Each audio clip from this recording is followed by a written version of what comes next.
everyone. My name is Miss Natasha from Natasha Connects. I am an author, speaker, and digital educator. I'm also authentically autistic. Let's explore why you decide to create instead of hate. Hello there. Can you tell us about yourself? Hello. Thank you so much, Natasha, for taking the time out to, really connect with the community and get their insights. So for everybody who is joining in, tapping in, watching us, I just want to say welcome. My name is Nik Keisha Moodie, and I'm commonly referred to by Nikki, and I'm the founder of Nik Keisha Moodie Coaching and Development. And this is where I specialize in business and finance coaching for small businesses and startup businesses. So what I do is I help people acquire different skill sets that can be used throughout challenging times, or even to help them reach certain milestones in their life when it comes to cash flow. Okay. And then I'm also the founder of the Higher Heights Experience, where I guide millennials and moms on how to eliminate debt, build wealth, and plan for home ownership. So as a licensed financial advisor, I'm able to sell insurance and investments. But what I do is I couple both my, certified life skills coaching and my license to use 6 steps to provide a holistic financial assessment for my clients. That's about it in a nutshell. I love it. And to tell you the honest truth, I'm like a newbie when it comes to these things. And you being my financial accountability partner has proven to be of great value in my life. So I really do appreciate it. And it's just an added bonus that you're a Black woman. Yes. Thank you. Absolutely. Yeah, I really do. I really do want to focus, have a bit of a focus on that, because I never would see a lot of Black women in the field that you're in, and it really does make me feel much stronger and more able when I see what I want type of people in these roles. So thank you. Thank you. Okay, so I'll get started with the first question, and my question is: did the industry you're in choose you, or did you choose the industry? The industry chose me. God chose me. I really believe that our entire life journey is a part of the divine plan, God's plan, the universe plan, whatever you want to put it. And if you had asked me even 5 years ago if I seen myself doing finance, it would have been a hard no. But being able to have worked in, restaurants, hotel, done that management side. Now I'm also an educator for adult education on the hospitality side.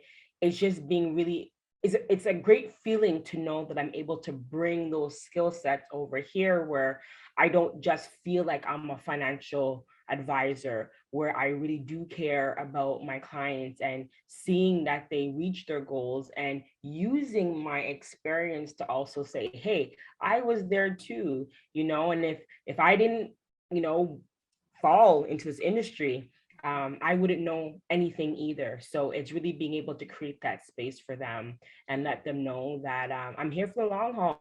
We can do this together. So yeah, definitely didn't see this coming.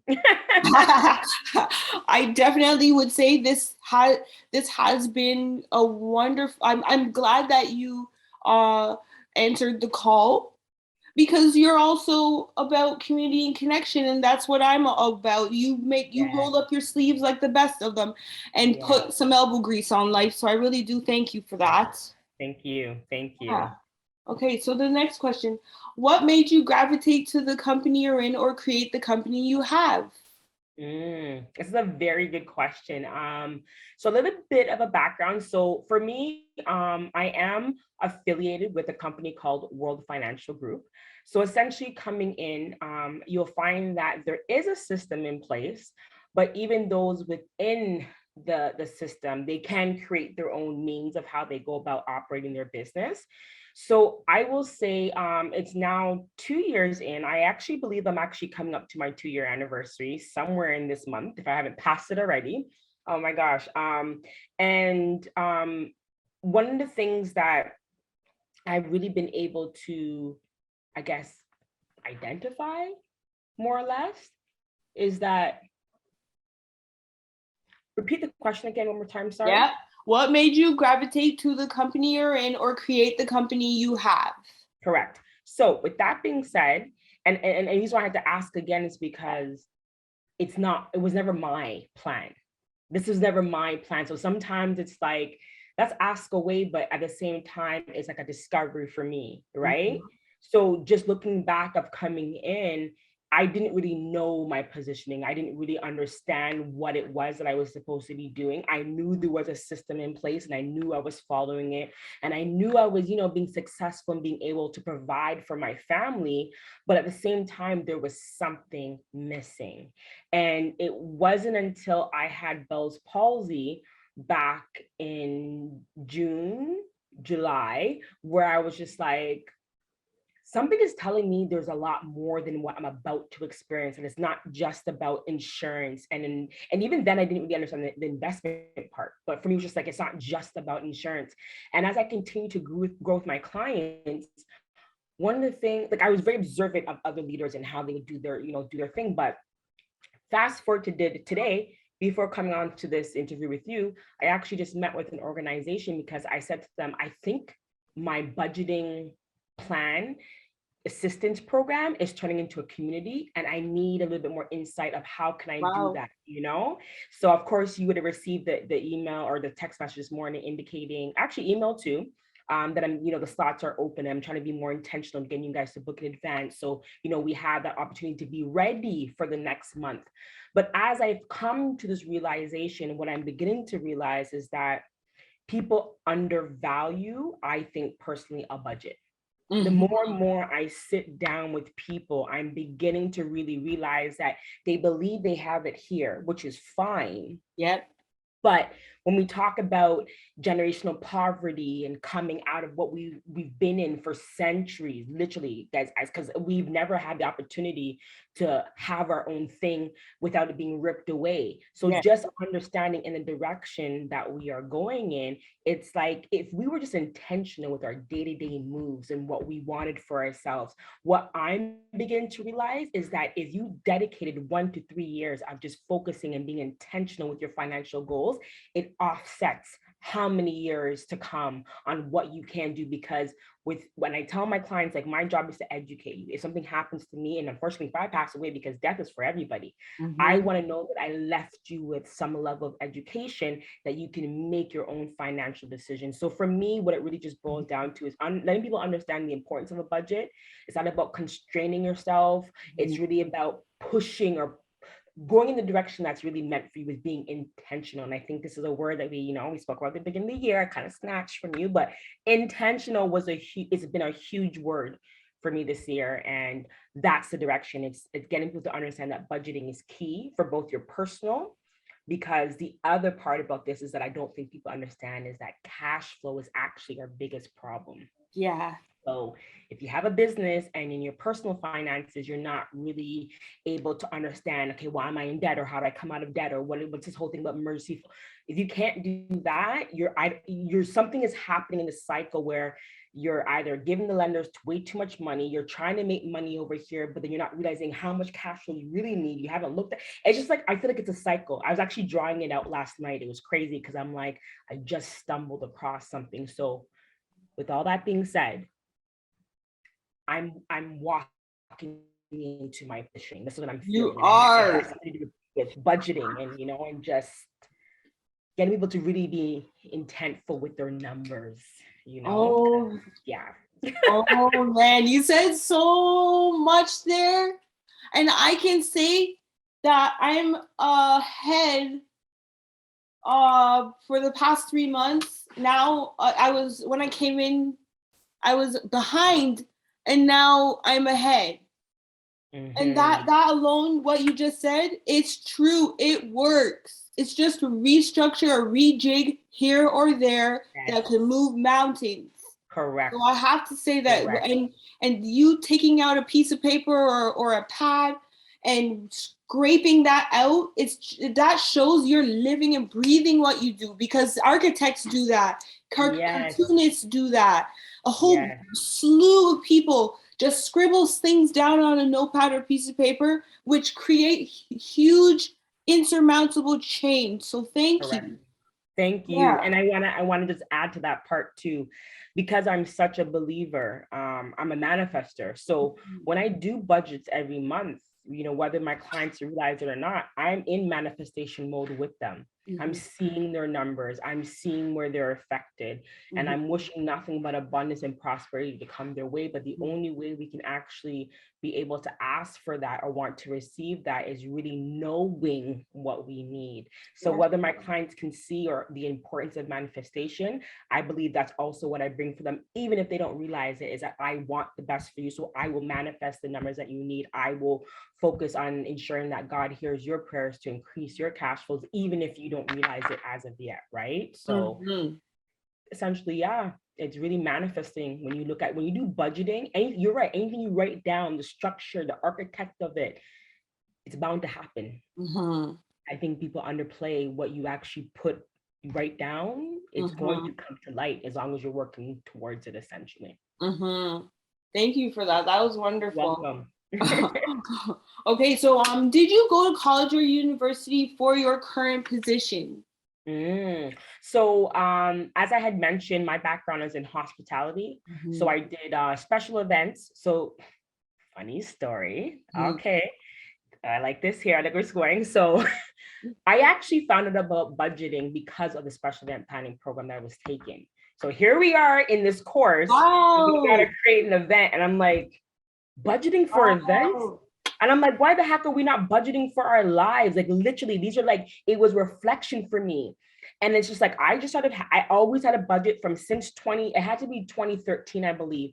I've always just had a budget, just something that just Mhm. made me watch where my money was going. And when I look back of how important it was for me to have that budget, it was because of the simple fact that I know what it was to have bill after bill, not paying my bills, spending money where I wasn't supposed to, having these racked up bills. The peace of mind was super huge. When I look back, not having that, it Chaos. was scary. You know what I Oh. mean? Like, why? Like, and it's not to say, like, to ask the question, why do we want that for ourselves? But sometimes we don't even know there's more Mhm.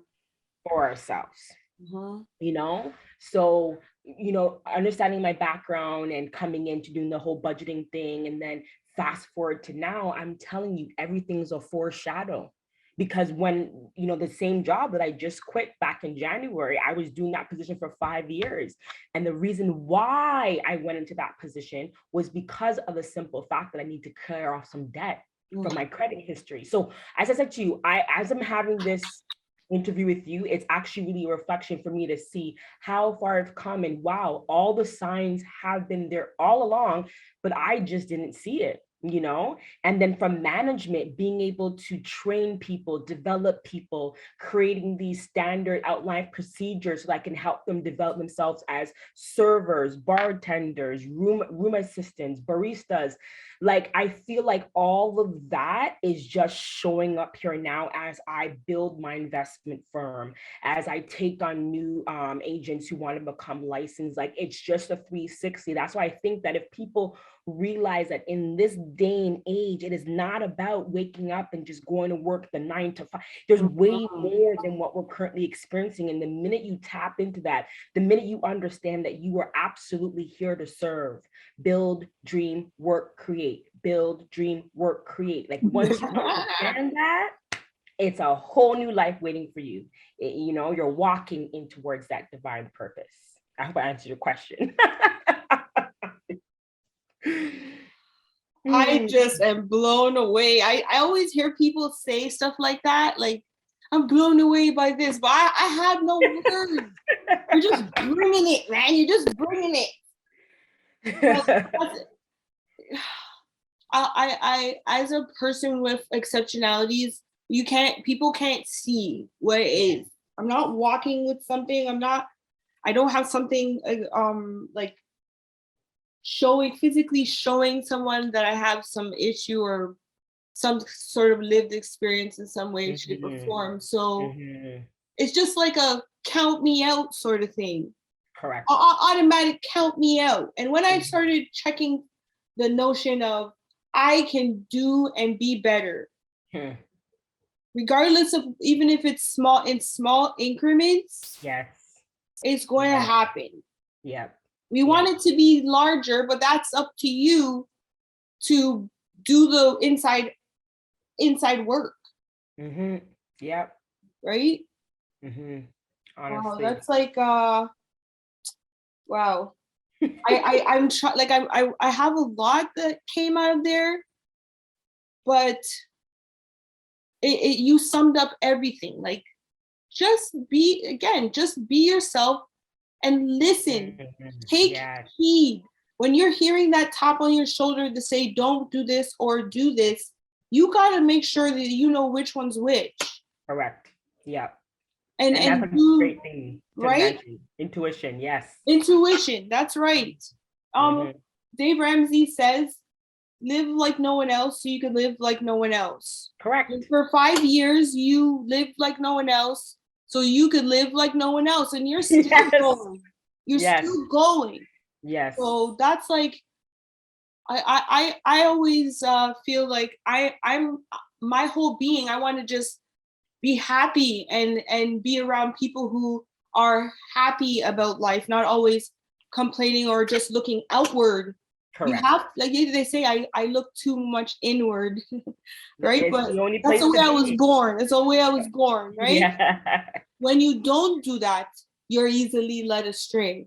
Correct. And that's another thing that I learned the hard way. So finding that balance and being that someone said the other day that who I was interviewing, uncomfortably comfortable. Yeah. It's going to be uncomfortably comfortable, but if you can be that person to know, okay, it's going to be this way. What am I doing and how can I be better? It just makes life so much more like peaceful. Honestly, you have more reins over that self where you can be selfless in the times that you need to. Yes. And you can say no in the times that you need to. Exactly. If it's financial, if it's whatever it is, you're capable of doing it regardless of your ability. And I think I learned that in the last I would say 10 years, and really learned it in the last 5. Yeah. And really learned it in the last 2. And really learned it in the last 2. So that's that. All right. So the next question is, how do you navigate hope? How I navigate hope? Ooh, faith and perseverance. That's it. Those are the 2. That's it. I just believe that things are going to work in my favor, even though I can't see it. My faith is as small as a mustard seed. So even when things don't make sense to me, I know it's not. I that's not my problem. They say, what is it? It's not my business; it's God's business. So I just go. I go, and there is that hope that things will work out. There is that hope that I will be able to touch more lives. There is that hope. But with every hope for me comes that triumph of the win, because I just believe it's going to happen. Wow. And I'm very patient. Patience is another thing. Yeah. Wow. That's just exactly, I see the question. I don't want to lead you in the question, but it shows the type of work you've been doing in the way in which you answer. And there's no wrong answer. Yeah. Right? It actually helps me to understand how I can navigate.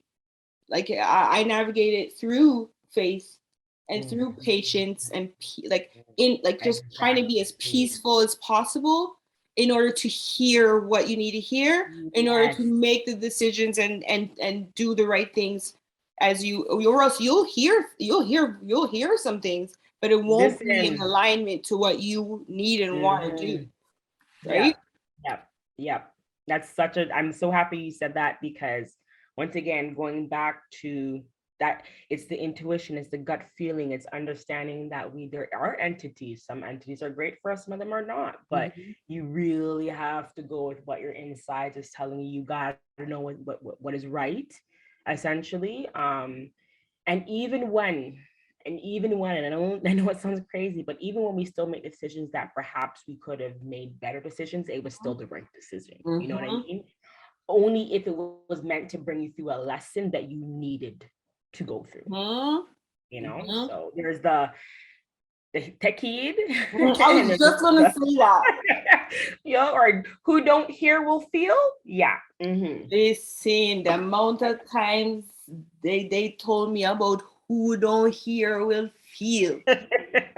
And when I felt it, boy, it sting.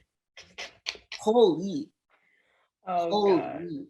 But you know what? When we don't listen, then life dictates what happens, and that's not Yeah, very fun. correct. Yeah. Yeah. Mm-hmm. Great. So, in your opinion, how does one become great? Mm.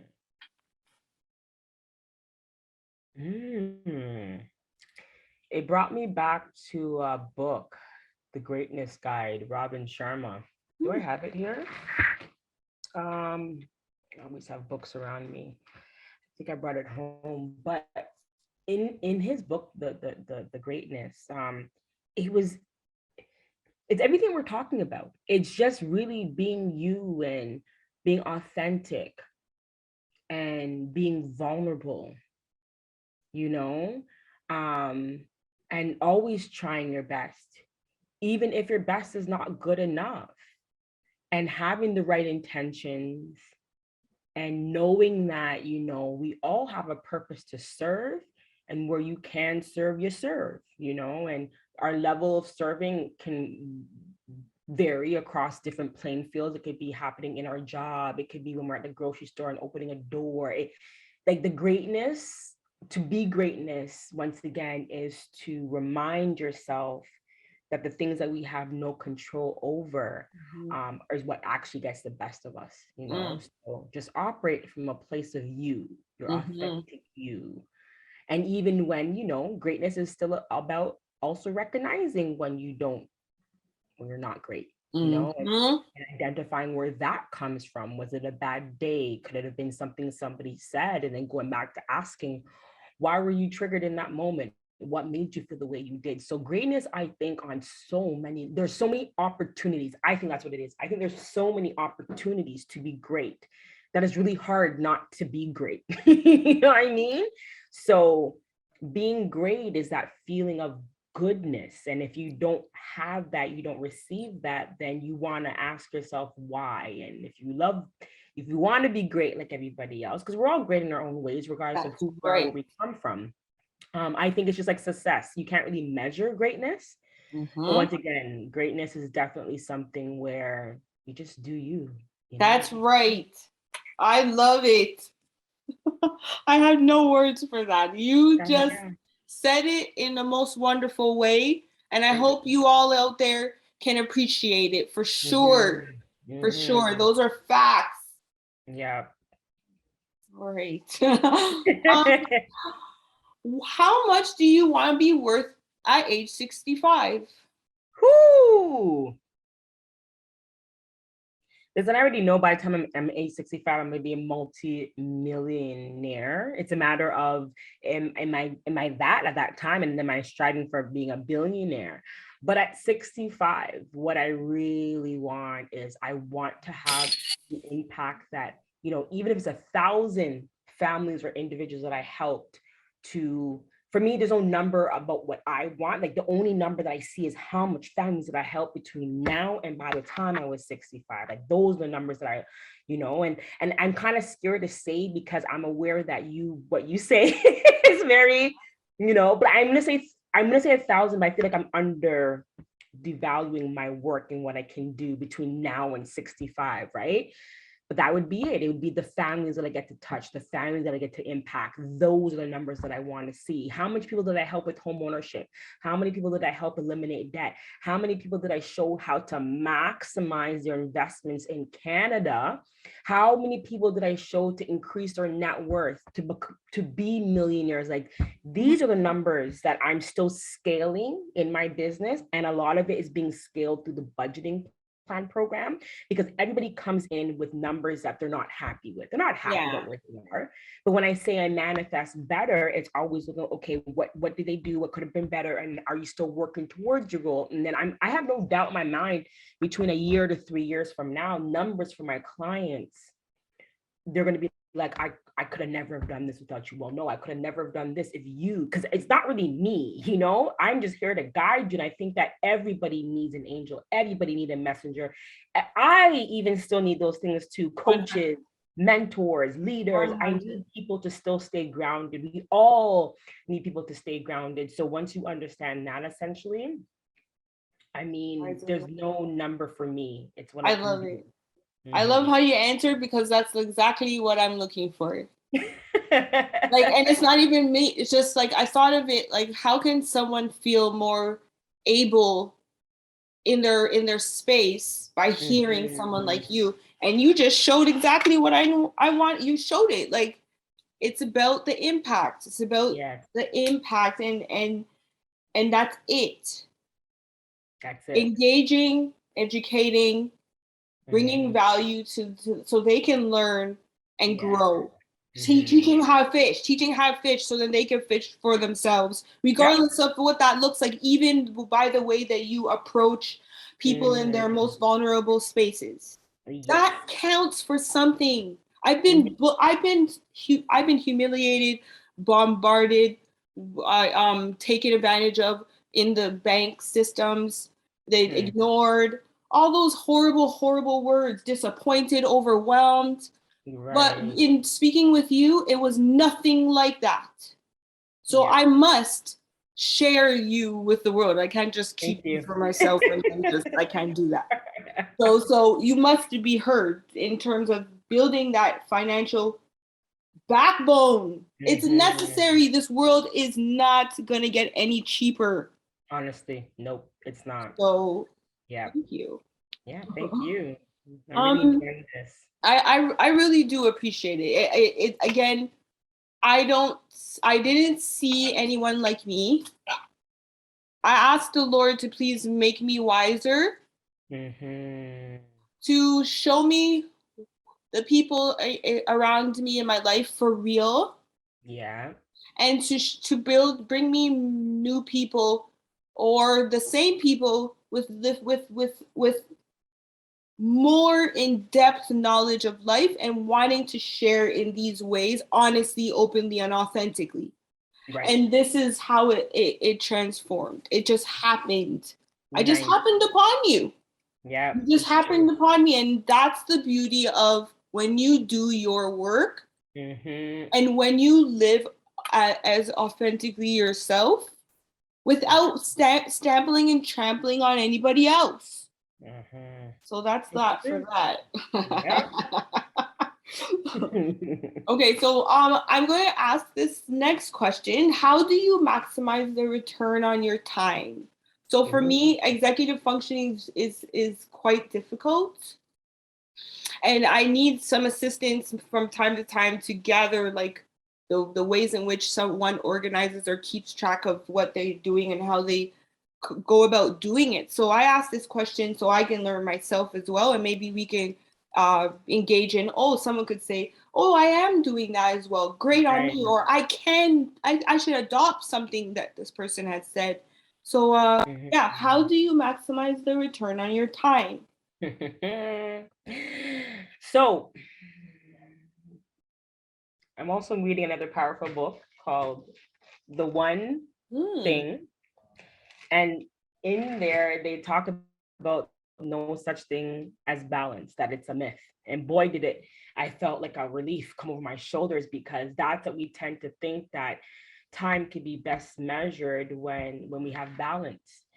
And I am still learning what works best for me when it comes to time there's a lot of great things that I've embarked on that I know do work, and I implement it once in a while. But things like really tuning out everything and putting a timer on for 60 or 90 minutes at a time when you have that one project and just zoning in. It's only when the timer goes off that you're complete, you know?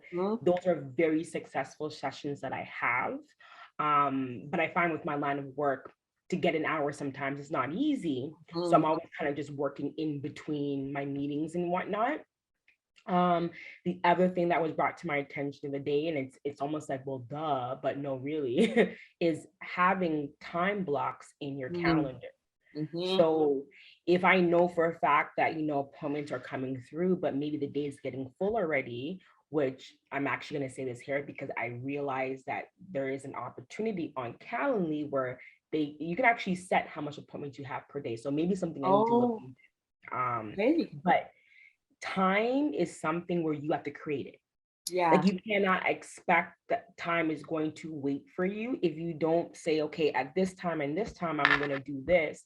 And then really be like, okay, like the distractions, put it aside, then time is not going to be on your side. And it is what it is, you know, and running my businesses, like even over the holiday, like, you know, like I know I should have done stuff and I didn't. And I realized that time is going to catch up with me, which it did. But you know, you pick and you choose your battles, right? But I think that just like with everything that we do, you have to be intentional with creating this time. Or if you say, yeah, I'm gonna get to it, I'm gonna get to it, I'm gonna get to it, you're not going then to. it's not going to. It's Not true. going to. It's So the true. best time to create time, and it's proven, is in the morning. Before that afternoon kind of vibe comes through, you know, you have your most amount of willpower. So your time, if you make sure that the willpower is at the forefront, you can have time, you know. But yeah, it's still a challenge for me. I'm aware of the tips that I can work on, but not every day, you know. But I am hoping that as my businesses grow, as I expand, as I take on other leaders, maybe an assistant, I'm hoping that I can really grab back some of my time. And that's the thing with building businesses, right? In the beginning, it's a lot of you. But if you're doing things in the right way, even if time, and this is a part two where my spirit's saying to be kind. So even if we know that we don't have the time allotted upfront, but we're trying our best where we can, essentially going back to that compounding effect that we're talking about, where if you're in your business every single day, intentionally working towards it, you're going to see results within, you know, they say within by year 3 of your business, it really starts to pick up. So if you just focus on at least giving as much time as you can now, knowing that in the future, that time that you had to put all here is going to start to spread out and give you the opportunity to do more, I'll hold on to that instead, you know, essentially. Wow, that's great. That's wonderful. And thank you for that. I'm going to close just by talking about why I decided to start this whole campaign of Create Don't Hate. And then I'm going to just ask if you'd like to say any last words. I remember you were just also going to say a quote. Well, and where the people can reach you. So I'll get started. Create Don't Hate was born out of frustration. The frustration of individuals hating on people like me with differences. We started a movement of hope, courage, and love to build community and connection in the process. Create Don't Hate is a real practical way of giving hope to those who have been muted and shut down because of just being who they are. Create Don't Hate is an anthem that I would play to get through the tough times. And I hope that all of you uh, tune in, or you can just, if you want to be a part of Create Don't Hate, you can email me at natashaconnects@gmail.com. So any last words, my dear Nikki? Yes, thank you. So I wanted to say thank you once again for spreading you and being unstoppable and really being fearless in your mission and your journey as well. I think for the most part, it inspires me to keep moving and keep going because you know, just your words are alone are inspiration. So if you know, the people can reach out to me on Instagram. My financial services page is Higher Heights EXP. And then I have my coaching, business and finance, which is my personal page, which is Ms.Nikki _ nicely blessed. And the quote that I'm going to leave everybody with is from The Stranger's Secret by Earl Nightingale. So if you have a chance, go on YouTube. It's all free. There's so many different channels that offer it. But the one thing that they said I thought was very, very timely to this wonderful interview was there isn't really any competition unless we make it for ourselves. Instead of competing, we have to create. So go out there, create, and don't hate.